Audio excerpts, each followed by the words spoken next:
சுட்டுத்தள்ளு புதுசா இப்போ பிறந்தோம்னு எண்ணிக்கொள்ளடாடு. பயணம் எங்கே போனால் என்ன, பாதை 100 ஆனால் என்ன, தோட்டம் வச்சவன் தண்ணீர் விடுவான் சும்மா நில்லடா.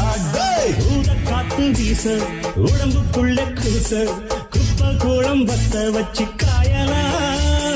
கை போறக்கும் நாளை விடியும் நல்ல வேளை, பொங்கப்பாலு வெள்ளம் போல பாயலாம்.